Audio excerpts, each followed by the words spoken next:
All right, here we go. So we're into the final stretch. We've got programming today and obviously the content for it. So this is the last content webinar, whereas next week we will dissect any programs that you guys get a chance to send in. And if you don't, no probs, I will use the templates that you have in your material, and I'll take you through that. So there's a bit of clarity around it. As always, we'll kick off with a bit of an overview of what we want to do and achieve from it, and look at the purpose for today. And in short, I guess the purpose for this of the subject is to try and bring all the content that we have covered over the past, what will be 16 weeks, and sort of put it into some form of cohesion. So a big problem, obviously, that we have as personal trainers is, okay, cool, I know a bunch of exercises, but how does it work? Is there any clarity around the program moving forward, and does it all add up, especially when it comes to regression, progression of exercises, and in the program. Look at the two biggest causes of injury, generally speaking, is sudden increases of intensity and or volume. And that's where periodization comes in to prevent not only injury but to increase the effectiveness of programming and performance. Sorry. So that's probably the biggest aim of today, to look at that and make sure that we know a method. Doesn't matter which one you use, but the one I give you is obviously simplified. But as long as you've got one to use, that's a pretty good start. And the reason why I sort of created my own, or I modified my own, was simply because most periodization models are based off uni-level qualifications, and uni-level degrees of periodization generally aim towards, I suppose, professional sports or serious athletes. So are extremely complicated. And for the average Joe, we don't need that level of complication. However, we do need something. So because of that gap being there, or that issue that we have in the fitness industry, I thought I'd just come up with my own and, for lack of a better word, dumb it down a little bit, simplify it, so that we can take what's extremely important and we can leave the rest. Anyway, I'm hoping, as I always say, I hope you had a chance to look through the content, because it'll make today a little bit easier to understand, especially obviously the PDFs around, I suppose, the overview of the periodization, and you'll get an idea of what I'm talking about. All right, let's move on. So the content, the first thing I wanted to do today was talk about the 4 golden rules to exercise prescription. So these are the 4 basic rules that should always be applied when prescribing exercise. And some of them are pretty straightforward, and you think, well, that's just common sense. But the amount of people that I've seen that don't follow those particular rules, I thought, well, no, stuff, I'm still putting it anyway. So address exercise vocabulary and look into regressions and progressions a little bit. So I think some of the exercises I might have given you around this week's content is in relation to modifying a complex movement, and how far can we strip it back. So what ways do we know that we can keep the core essence of the movement, say a squat, and still create ways to create little stepping stones so our clients can really get some really effective performance improvements, and there's obviously that safety aspect there as well. As I said, one of the biggest injury causes is sudden a lift in intensity. Well, going from a push-up on the floor up to push-up on a football, I would consider a pretty big jump, for example. And so it's knowing some progressions to get them to that point. Look at the 5 stages of perfect programming. So this is obviously the model I've created. I call it, I was really creative with my title, so I call it the fitness model. But when you see it, you'll understand why. And then, of course, we'll address a case study which will help you with your homework, and look at your final task. So, where have I got my... So what is good exercise prescription? Why is it why is good exercise prescription important? So generally speaking, it defines the quality of your service. And from this, I mean not just, I suppose, performance and them increasing how they're doing, but also it's that confidence that it gives the client. I've sort of underpinned it in my second point there as well. So by being able to adjust your client's programs on the spot really easily, automatically gives you and your client that confidence that they are in good hands. So there's nothing. One of the things that are quite daunting for our clients is the fact that they're going to be pushed too hard or pushed beyond what they're comfortable doing and the likes of. So to be able to modify really quickly gives them a lot of confidence in you, and therefore they'll obviously stick by you and more likely to stick by you for a longer period of time than not. So that second point there is obviously talking about what I've just said, and then obviously the third point I've got there: poor exercise prescription is detrimental to your business. Well, again, feeding off that above point, from worst case scenario, you injure a client, to them just not feeling overly confident with what you're doing, or they're always on edge. And then of course your industry credibility. I mean, if you're not so much if you're out in the wilderness by yourself doing outdoor training or what have you, but if you're certainly in your club and your peers are around you and see what you're doing, there'll be some sideways looks and the likes of that doesn't help. And in relation to industry credibility, again, well, your client will walk away and with a negative experience, and as we know, negative experiences travel further than positive experiences, unfortunately. It's just the way it is. I hurt my shoulder. How'd you do it? And there you go. Right, tick that guy off my list. Not going to go and see him.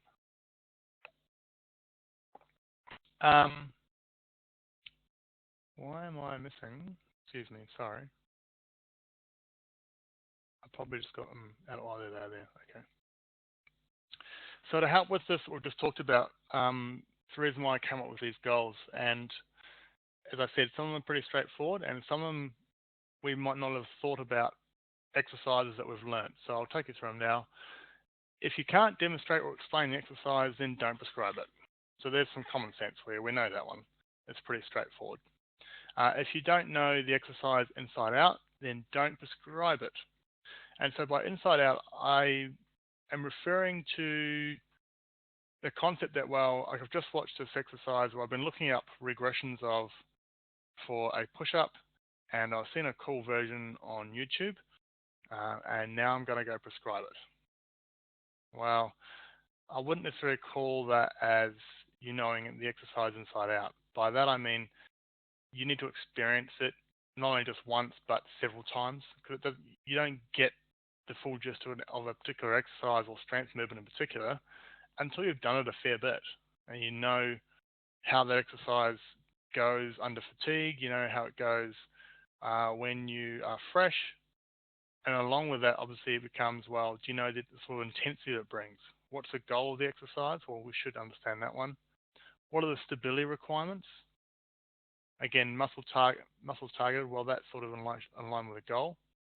Does it fit into your routine? So do you know how it would fit into a routine? Is it intermediate, advanced, beginner sort of exercise? And this point that I'm making sort of feeds into number 3 as well. And that is always know a series of regressions and progressions for that movement before prescribing it. So, I use a regression of a push-up, but if we use something like a dumbbell snatch, for example, well, what are your 5 regressions back to that if they can't do that well, while still trying to keep the essence of the movement? So, for example, you can't do a dumbbell snatch, so I'm just going to do a body weight or a dumbbell squat. Well, okay, cool. You're getting the essence of the squat, but in point of fact, if you're going to get picky, your dumbbell snatch is actually more of a pull than a squat, so I'm closer to the deadlifting family. So yeah, that's where I'm going with that as well. So this is where a lot of PTs go wrong. So they'll see exercise on the floor that they see other clients doing or other PTs doing, go, well, that's awesome.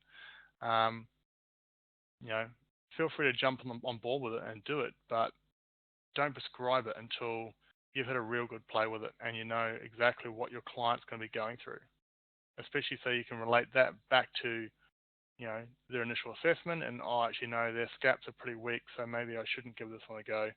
To move on, try one that I'm confident with. All right.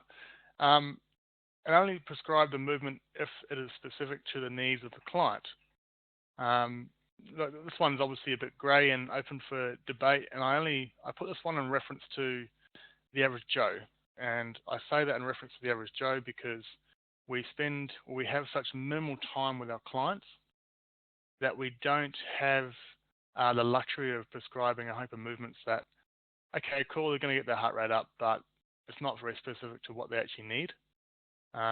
Simply because we only see them 2, maybe 3 times a week if we're lucky for an hour. So if you're seeing them 5 times a week, then sure, I'd say go for your life to, you know, prescribe some funky circus acts or, you know, some variation of cardio that they don't really need. So everything should be pretty specific to what their needs are at the time and highly tailored. So that's what I'm trying to say there. Cool. So there are your rules. As I say, I'm not spending a lot of time on them, but those 2 middle points there between 2 and 3 are probably the key ones that I guess I want PTs to take for have a little more value in those words than not. Yeah, either that or have really good insurance. Where are we? So regressions and progression plays a pretty big part in what we just talked about. And as I said just before, play. So the more you play, the more you learn, the more confident you get with movements. And as I say to PTs I lecture coming through for the Cert 4 quals, you know, look, there isn't too many jobs in the world where you can go to a gym and just learn how to move. Like, it's awesome. Learn different movements. So just get out there and play, experiment and experience. That's the whole point of what I was trying to say in the previous slide. And the more you do that, the bigger your exercise vocab becomes. And from that perspective, I talk about sort of a magical figure of 300 plus. So that's including basically anything that's free weight. Calisthenics, the only thing I'll say is I won't include machine-based, well, I'll include cables, but not machine-based movements in that 300. And that's just a figure, you know, I don't just pull that out of my bum, so to speak. You know, it's something I've done for a long time, and that is writing up my vocab as best I can on a piece of paper. So just sitting there with a blank piece of paper, well, we need several, obviously, and trying to jot down as many exercises in various categories that I know, and variations of it. And you'll be surprised what you come up with. Not only in actually that's quite a few exercises on paper, but by doing this exercise, it rejogs your memory on exercises that you haven't done for a long time. And they all of a sudden become like exercise of the week because you're so excited to do them because you haven't done them so long. So it's a good little drill to do from time to time. You don't have to do it every month or anything, but say, you know, every 6 months, give it a go. And obviously keep it on a Word doc and you can add to it as well. And at the very least, you give yourself a reference sheet if you're having one of those days where you're ridiculously tired and can't think of decent exercises to prescribe your client's new program. Well, there you go. You've got a 300 there on a piece of paper waiting for you.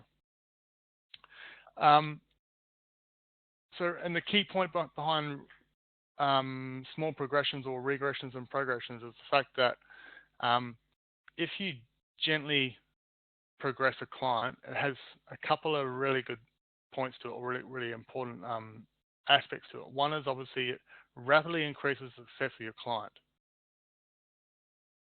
And it happens 2 ways. Obviously, physiological aspects to it. There's also psychological aspects to it. So taking your client from push-ups on the ground to a push-up on a football, and then them not being able to do it, has a detrimental effect on their confidence and how they think they're progressing and the likes of. Whereas if we had gone, you know, push-ups from the floor onto, you know, one hand on a medicine ball, all of a sudden they see improvements. Doesn't matter how big it is, they can automatically see that they're going up. Whereas if we progress too quick, then all they see is failure, not success, which is obviously has a negative connotation to how they think they're going, but also how you're going as a PT.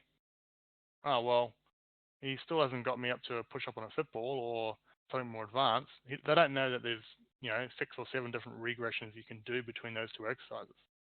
So yeah, I guess I'm just highlighting again the importance of regressions and progressions and sort of a bit of a tape recorder. That's all right because it's important. And that's obviously where your 300 exercises come in, 300 plus, because then you'll have enough small progressions or regressions, depending which way you look at it, to compensate and get that improvement they're looking for. All right. So that brings the whole exercise prescription bit to a close.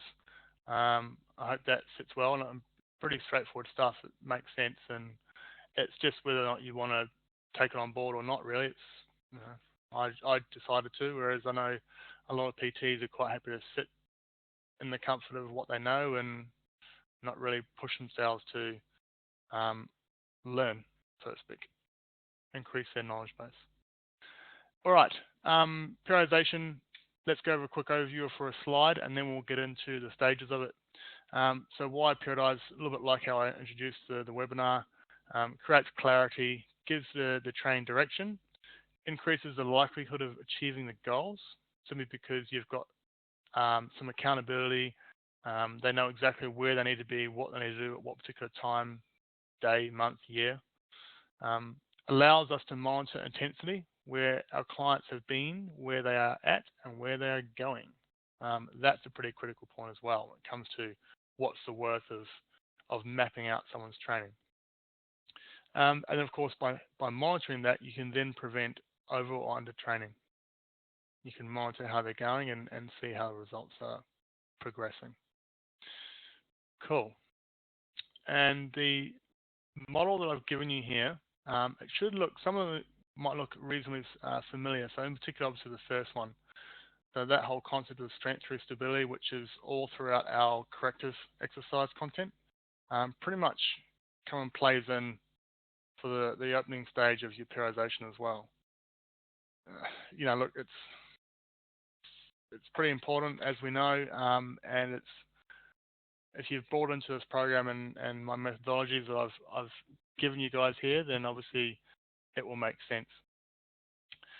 We'll go through each of these individually, obviously, and so we have a little more background about it. So I'll just rush through them here. Strength through stability, performance programming being, I suppose, programs that are now specific to what they want to achieve, so quite highly tailored. Peak performance represents a short period of time, so a 4-week block just before whatever their goal is. So, climbing Mount Everest or a bodybuilding comp or powerlifting comp, whatever it may be. Performance comes first. In particular, is more important to seasonal sports.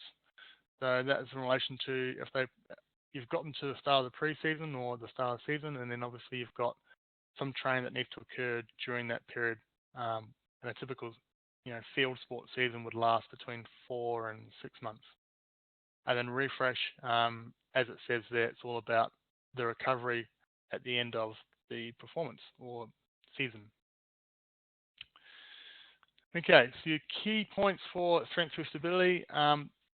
The primary focus is obviously on ironing out imbalances and dysfunctions to prepare them for movements that are going to be obviously quite intense and have more pressure to them in the next phase, which is obviously the performance phase.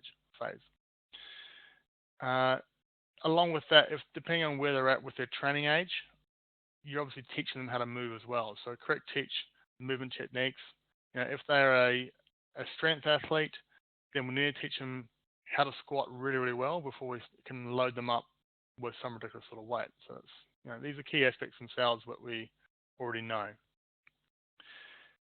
Assuming that no dysfunctions are present and no imbalances are there, then the focus shifts to creating a strong foundation of strength and cardiovascular fitness. So the movements are quite generic outside of unilateral movements, and they tie into, a high volume, low intensity block of training. So for example, in the power world, if you take a football team, for example, a lot of circuits, if there's no imbalances and dysfunctions, um, a lot of aerobic conditioning, more so than anaerobic, to get that nice big base of strength, whether that being physical strength or cardiovascular strength, um, so that when you bring on the next phase, they can deal with the intensities that you bring. And that's a pretty important factor in, I suppose, the strength through stability. So there's two key aspects there, really. It's the dysfunctions and ironing out imbalances, or creating a really big foundation of strength. All right. Performance programming, stage 2. Just before we go back up, so it makes sense. 1 or 2 blocks of training, so that's 4 or 6 week blocks. So if you're only going to do 1 block for your balances, you probably make it 6. Whereas if you're going to do 2 blocks, you'd probably go 2 4-week blocks. All right, just want to clarify that. The performance programming, stage 2, key points: introduce specific movement patterns, introduce specific training methodology. So once I've had a base level of strength, you can start now applying absolute strength. You can start applying hypertrophy, power, depending on what your individual needs or wants, what their goals are. And I'll give you some great content on that in a second. Slowly building intensity with each block of training. Keep volume moderate to high, depending on the training needs, obviously. Hypertrophy is going to be higher than absolute strength, obviously, the volume. And the intensity for strength will be increased. 2 to 3 training blocks. So this is the main section where wins are gained or lost. Yep. So if you don't get the performance prep that they need in this block, then you won't get it for whatever their goal is. This is where most of the hard slog's done. So again, if I come back to my roots and say, for football, because there's no performance, week in, week out, we basically just flog the crap out of them, and then give adequate recovery through massage and the likes of. Because it doesn't matter if, you don't want to say it doesn't matter if they get injured, but I'm saying is if they have a rough week and their legs are stuffed, there's no game or match they have to worry about. So we don't really care about that. So hence the increase of intensity. The key point I want to talk about this in relation to, I suppose, periodization in general and the regressions and progressions is the fact that, so say for example, I've got 2 or 3 blocks here of to work with, and their main goals are strength and power, not necessarily so much hypertrophy because they're already the size they need to be. Well, my increases in intensity will slowly match or go up in reference to the blocks of training that's there, and same with the movements. So for example, let's take power. Well, power in the initial phases were going to be heavy. So heavy weights, so it's high intensity. And as I get closer to the season, the lifts will start lightening up. So still within that, the power paradigm. So looking at between 4 and 8 to 10 reps in particular. So I'm going to start with all my heavy stuff. And then as I get closer to a season where obviously the key point of power is to be able to make you faster, essentially, I need to start moving faster. Then of course, my rep ranges might just be a linear regression or progression, depending on which way you look at it. And I might go 4 reps, block 1, 6 reps, block 2, 8 reps, block 3. And of course, my percentages are going to differ on that as I go through them. All right, so my athlete slowly gets faster and faster and faster in their tempos and how they're actually moving. Yeah. And then you do exactly the same for your hypertrophy. You would start with um, your heavy stuff, your real heavy volume to start with. So it might be something like heavy squats into heavy walking lunges as a classic example at the start of a legs program. And then as I get close to the season, that needs to disappear, and I go into obviously the strength world because I need to lift the intensity and reduce the volume, because obviously the field sessions become more and more intense getting closer to the competition. And it doesn't matter if they're a rugby player or they are, a recreational runner building up to the Bridge to Brisbane, for example. That same principle applies. They need to start heavy and then lighten the load as they get closer to the comp. Cool. All right. And then, of course, your movements you prescribe are also the same. So you'll start with, even though I've said more specific movement patterns are there, the key word there is introduce. So let's say we were doing a squat in the opening phase or stage, so stage 1, and then stage 2, we might introduce a squat and press, and then stage later in the block or into the early stages of stage 3, we might do thrusters. So we go from a strength-based movement to a power-based movement, and the likes of. So that's also so the regressions and progressions would mirror the intensity, simply because they're getting better at what they're doing, so they can handle more complex progressions. Cool. All right, so that's the working phase, if you like. It's where the bulk of your work is done. Peak preparation represents 4 weeks where you are working as close to, I suppose, match fitness or match pace as possible. So whether you are looking to, again, use a road run, for example, Bridge to Brisbane, well, all of a sudden, those 4 weeks before, you're doing a lot more training at race pace. You're doing a lot more interval training, whereas at the start of the performance program, you're still doing a fair bit of aerobic conditioning and long, slow sort of plods and the likes of to build that base. In the footy circles, we do a lot of speed, agility, quickness. Those sort of drills that are built into a fitness session, and yet the fitness session will only last 20 minutes. So it's really intense. From a lifting or strength perspective, it's a lot of power. So we're onto a lot of med balls. So rather than trying to heave, 6 reps in a thruster, we want them really having to work at a rapid intensity and create movement patterns that directly mirror what they need. So that's hence another reason why med balls come in as well, because they're so versatile. You can create those movements that match what they need in their specific sport. And so again, it doesn't matter what you're doing, the principle applies to all. And same with the average Joe. I know I keep coming back to sports examples in reference to periodization, but the same principle applies for, again, someone that wants to climb Mount Kandu or Everest or whatever it may be.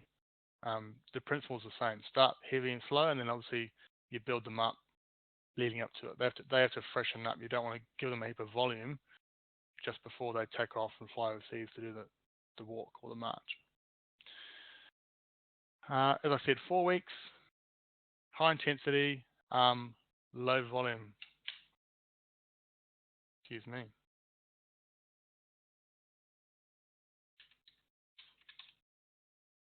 Cool.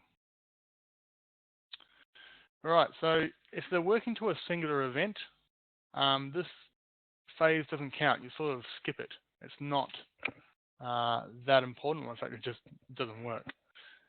Simply because their event lasts one day and then you're done. It's for seasonal sports. And the training itself, as I said there, competition comes first, and that's your key point around the sort of training that you would do. You keep the intensities definitely high, and the volume low. So you don't want to be doing a great deal of work. So for example, again, I'll go back to what I know.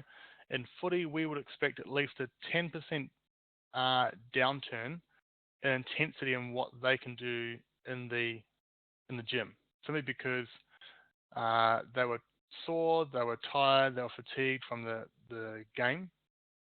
So rather than giving them obviously high volume with low intensity, we don't want to consume that sort of volume of training or that amount of energy. So we do the complete opposite. When you go, right, well, you're going to come in, we're going to do a full body session, and you're working between 3 and 6 reps.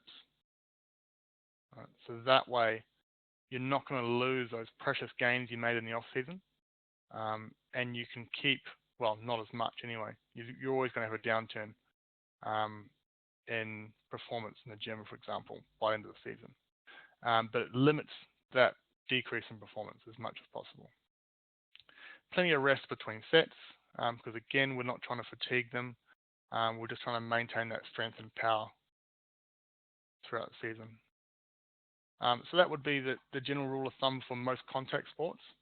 Something like hockey, it's same again, to be honest, but they don't worry about the strength element because they don't play a contact sport. So it's more around power. So they'll literally just come in and their leg session will be based around, power cleans might be the heaviest movement they do. And then you're looking at plyometrics, box jumps and stuff like that, some sprints, multi-directional work, and throw in maybe a little bit of stability on the side. So yeah, generally speaking, across the board, high intensity, low volume. You'll have multiple blocks of training because the seasons are generally 4 to 6 months. And again, I mean, the variations you can throw on there without getting too complex on it is, I know we used to map out a footy season, for example, and if we saw that there were, say, 2 or 3 easy, what we considered easy games, not that there is such a thing, but not playing traditionally strong teams, and on the back of that we've got a bye week, for example, or you've gone and brought yourself 4 weeks, where we're happy to lift the volume of training a little bit because they're not going to be so fatigued during the game. And then, of course, you can give them that week off during the bye. So that's a little, sub-phase or another way you can look at, obviously, non-linear. So you've got wave loading throughout your calendar. But again, for the average Joe, it's not that important. We just work off basically their lifestyle factors, isn't it? So, I mean, sometimes their rest week is their holiday. When they decide to go on holiday, right, well, that's your rest week. And then we start flogging them again when they get back. But for some greater context of formal periodization, that's another way of looking at it. What else do I have to say here? No, I'm good. You're good with that? Any questions?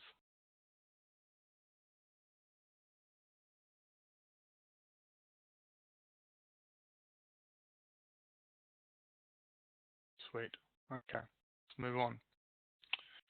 So the final phase, in formal sense regarding university periodization models, refresh represents transition. So it represents what they call a transition phase, where they go from obviously their end of their season into doing nothing, and they're transitioning back to what would be our first block. And the key, outside of obviously giving your body a time to recoup, is probably more importantly the mind. So freshening up mentally.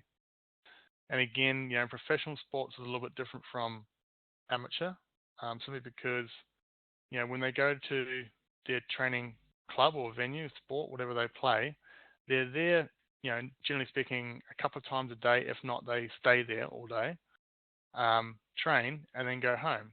So in effect, it's like it is going to work for them. And the walls that they work in, day out, soon become very stale and very, really, we're here again. So from a professional sports perspective, the key focus is on mentally refreshing the mind, so that when they come back, they're jumping out of their skins to get back into it. And the only way we're going to do that is by getting away from the types of training they would do for 10 months of the year, and of course, the environment they're in as well. So the key points I've got here: no formal training allowed during this phase. Right. Obviously, athletes in particular generally like moving. They gravitate towards sport for a particular reason. So if they want to move, that's fine, but it means go and learn how to surf. Go do some downhill mountain biking or whatever that's going to give you your rush. But don't do any weights, don't do any intervals or any other form of the sort of training that you would see week in, week out. And as I said there, the purpose of the phase there is to refresh the mind and body so the client is jumping out of their skin to start training again. Now, in relation to the average Joe, well, let's use a couple of examples. If they've just done a fun run and they've been building up for 6 months to do a particular fun run, well, they're not going to need the same, I suppose, intensity of their recovery phase, for lack of a better word. And it's not going to be as long either. So you might say, right, no running for 2 weeks. You can come in here and do some basic stability work or strength work. But even then, I would say, look, just tie a hole in it for a bit. Simply because as soon as they get back, that's exactly what we're going to start prescribing them. Stability, strength through stability, and then onwards from there again. So even if they are just having a singular event rather than a season, and they are amateur, then still give them some period of time off. So that's why I said 1 to 6 weeks. Also depends on the training age. Like if they've just found life and decided they want to start training, and it's the first 6 months they've done for training, well, they're pretty fresh. Like mentally, they clearly have just started loving it. And so they don't want to rest, but you'll force them to have 1 week, and that might be as much as you'll get out of them. Now, for your weekend warriors that play seasonal sports, you again not going to be as quite as strict on my guidelines here for like you would be for a pro athlete, but you're still going to say to them, if they're a contact sport, you're still not going to ask them to come back for at least 4 weeks, simply because their season is still just as long as a pro athlete's. Season is still 4 to 6 months. They're just not training as often as what a pro athlete would. So they might only do a couple of gym sessions, and they'll have training typically Tuesday, Thursday nights, and play a game on Saturday. So they train virtually Monday to Thursday. Friday they have off, and then they might play their game of soccer on the Saturday morning or afternoon and have Sunday off. But there's still an element there where they need to rest. So make sure that you still include a period of time off for them. And I'm going to say typically 4 to 6.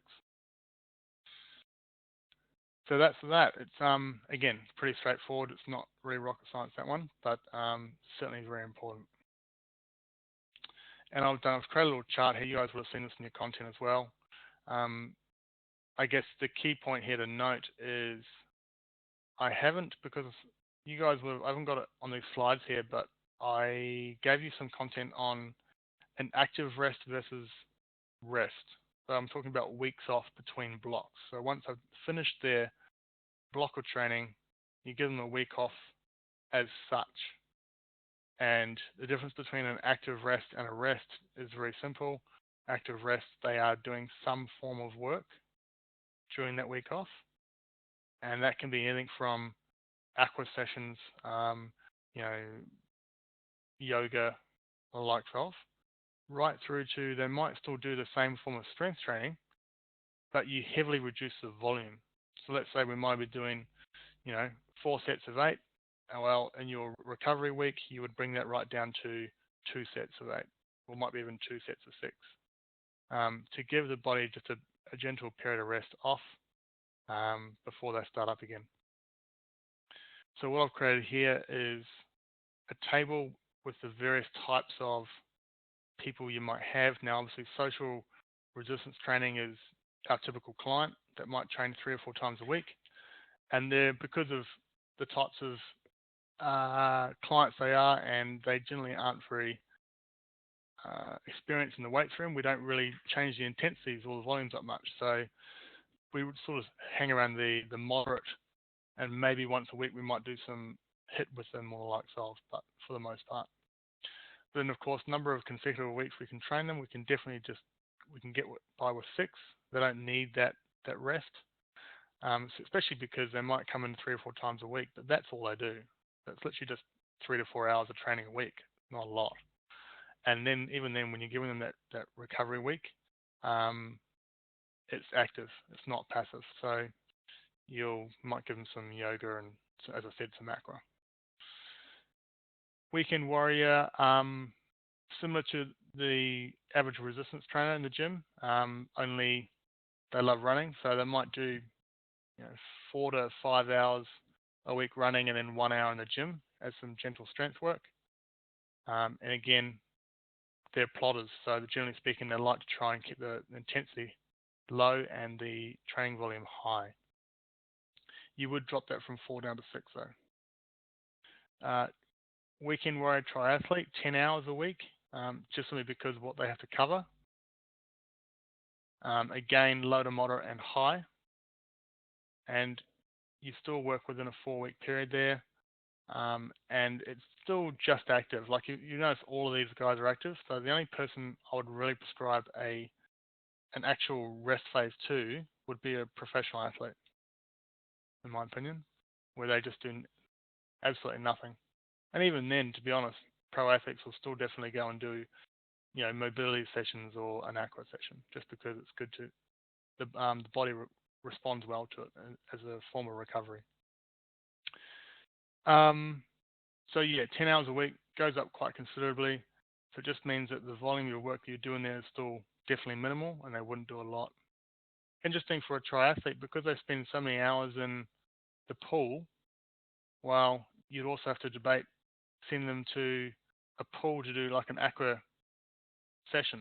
Simply because we talk about that mental, get me away from this because I'm here every day sort of mentality. You have to get quite savvy about where you choose the active rests and what sessions they do, preferably in environments where they don't go every day for training. I just sort of talked before about your weekend warrior, so football codes, whether that's AFL, soccer, whatever. You're working off 12-week blocks. 4-week blocks, and the intensity is all of a sudden quite high, and the training volume is moderate, depending on where they are, if they're in season or not. But a typical training week is generally between 10 and 12 hours. You include team sessions and then obviously competing as well. Weekend warrior, so your gym junkies, guys that are a lot more into it, obviously they're more dedicated than your social lifter, and they actually follow something. So it might be an amateur bodybuilder and the likes of, or even just guys that just love it. The gym rats, they come in every day and do something. Well, there's your 6 to 8 hours. Generally speaking, it's always high, and the training volume is moderate, depending on where they are in their phases. Cool. So that's that. A little bit of context, seeing it all in place. In fact, I might try and find. I thought I got them up actually. There you go. So this guy here, which will start on the non-competitive. So automatically you can see the training aspects of your average Joe or a typical client isn't that high. Like we'll at the most part do some form of strength, some form of power maybe, anaerobic or aerobic conditioning, and definitely mobility. And that's generally about it. Whereas if I click on an athlete, obviously they've got the conditioning aspects they need, but then of course you've got general skills, specific skills I've added there as well that we don't necessarily work so much with. We're just conditioning coaches, but it's nice to know that's in there and what sort of intensity or importance that's playing at a particular time of the year. Anyway, if we go back to the average Joe, so you can see I've mapped it out there. if I've only got one phase of strength through stability, 6 weeks, then obviously they're coming in reasonably good. There's not too much imbalances there, not too many. Hence why I've only got one phase. Performance programming 1 there and performance programming 2. All right, now if they don't have any goals and they're not working to something to do, then I literally just take them straight back to strength through stability. Then of course I've gone strength through stability 1 and 2, performance programming 1 and 2, and then obviously next in the year again it's 3 and 4, and then strength through stability 3, and then performance 5. I hope that makes sense. So what I've done is I've cut out the peak performance, so the 4 weeks leading up to it, and obviously a competition phase. And because they're only coming in 3 times a week, you'll see here I've just got an active rest at the end of each block. So the 6th week on every block they rest, and obviously you've got Christmas, I give them a couple or whatever it may work, depending on what they do. So it's limited in what you do, and obviously strength through stability 1 versus 2 here, you've got 1, 2, 3, 4, 5 months worth of training under the belt. So the complexity of what you do here is going to be far different from the first one they started with. So this one, you might have had literally body weight movements, whereas now they might be doing their push-ups on a BOSU or med balls. They'll be doing some ring work and the likes of. And so I often say to PTs, make sure you record all the stuff you did in that first phase, because when they come around to almost 12 months of training and do strength through stability 3, and you compare the types of movements they did in that initial phase versus what they do now, even though both phases represent the same thing, the progressions are huge. And it gives them great insight into how far they've actually come. So bear that in mind as well.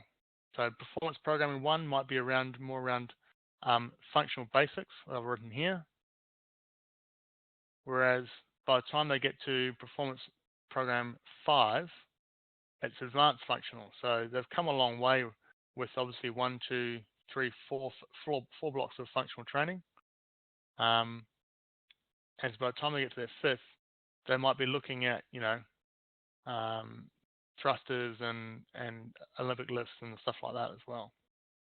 Actually, with that in mind, if you look at power again, first 2 phases, no power work just because they're not ready for it. And then performance program 2, basics. So we're talking box jumps, we're talking, med ball power work.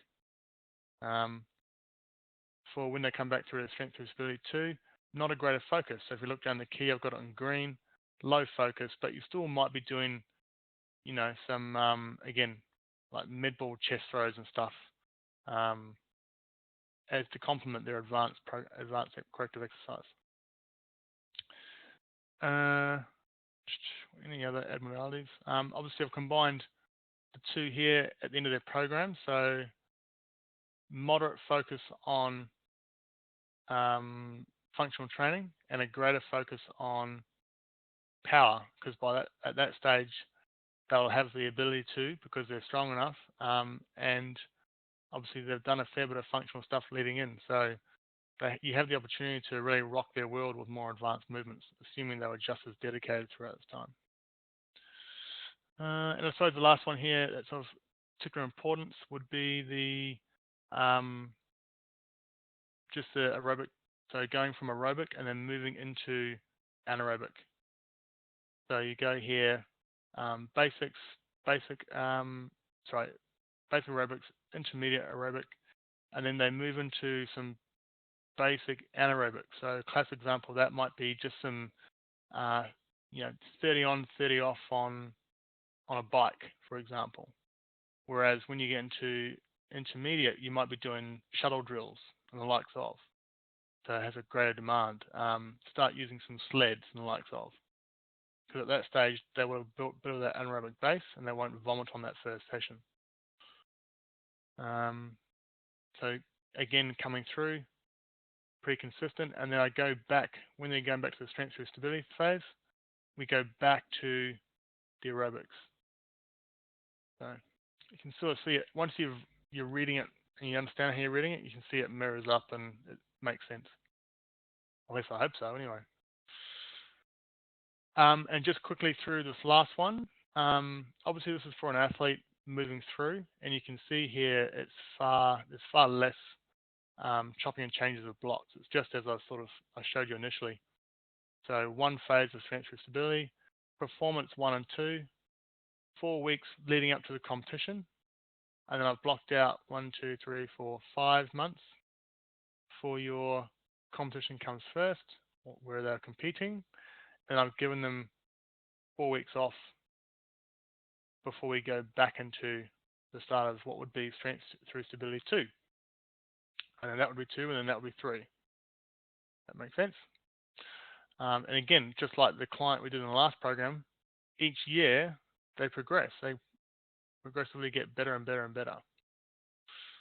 And I suppose, you know, where am I going here? Oh yeah, so the general skills. So a high focus, and in all sports, there's always a high focus on general skills to start the off season. And then as they build into the start of the season, you switch from less of a focus on general and move into quite specific skills that they need to perform well at whatever they do. And that's it in a nutshell. So go through your content, have a look at it all again if you need to. Otherwise,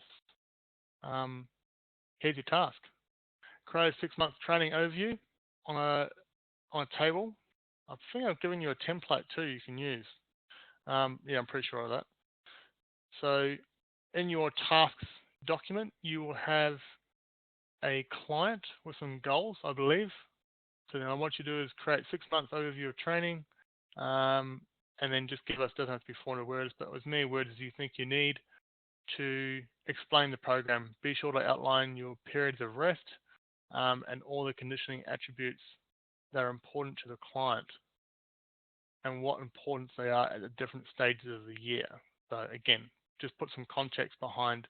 I've prescribed, you know, hypertrophy at this point because it's their first performance programming section and they need it. One of their goals, for example. Cool. All right. Bang on an hour. Hope that's good. Thanks, mate. No problem. We'll talk more about it during the week. Have a good one.